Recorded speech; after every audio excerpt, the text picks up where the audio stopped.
Good morning, everybody. Your Excellency, President of Malawi, welcome. Distinguished delegates, this is the third Global Creative Leadership Summit, and I want to welcome you on behalf of Louise McBain, the LTV Foundation, and the UN Office for Partnerships. We're privileged to be core partners in this exciting initiative, which is held at the eve of the UN General Assembly meetings every year. And the purpose is very simple. The UN very strongly believes that governments alone cannot do it. We need to work together to address some of the global problems. And what we have today here is a gathering of a cross-section of people, Nobel laureates, scientists, CEOs, major government leaders, and of course, private sector. And despite what we've seen in Wall Street last week, we feel there is renewed energy to address some of these global issues. And in fact, this year is a historic summit at the United Nations for the Millennium Development Goals. And I think all of you are familiar with the huge challenge in front of us. Just the recent increase in food prices, for example, will impact 100 million more people into absolute poverty. So we have a situation where we really need creative solutions. And on the 25th of September, the Secretary General has called a meeting of member states. Heads of states and government will be present, plus a historic first for the UN, private sector, and civil society will be present to share their views and to come up with some concrete solutions, concrete commitments.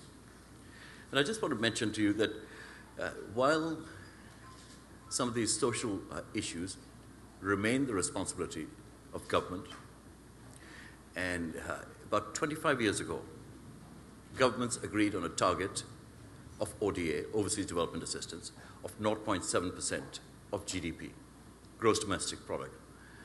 To date, only 5 countries have reached that target. But what is actually a new phenomena in the last decade has been the growth of foundations, private sector engagement in addressing the Millennium Development Goals. So Louise's approach is to say, how can we figure out and address some of these challenges and really think outside the box? We know that basic services are needed in the developing world. In this century, in our lifetime, only one disease has been wiped out, which is smallpox. We are coming to a stage where we might be able to see the end of polio, but malaria poses one of the biggest challenges, especially in Africa. We have a situation where 250 million people need bed nets, impregnated bed nets. And currently, the capacity and the resources exist for about 100 million only.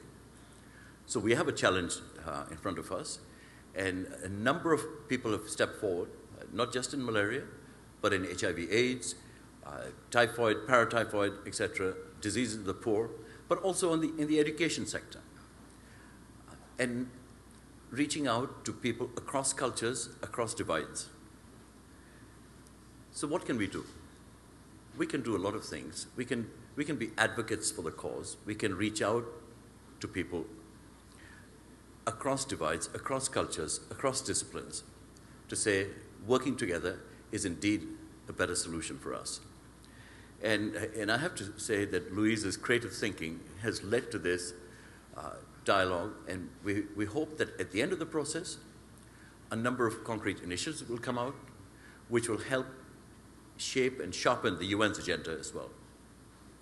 And I just want to end by saying that you have an exciting agenda ahead of you for the next 3 days, and we hope that that agenda, the results of that, we will capture and present in another historic first for the UN, where on the 25th of September, we will present a report of commitments to heads of states and government.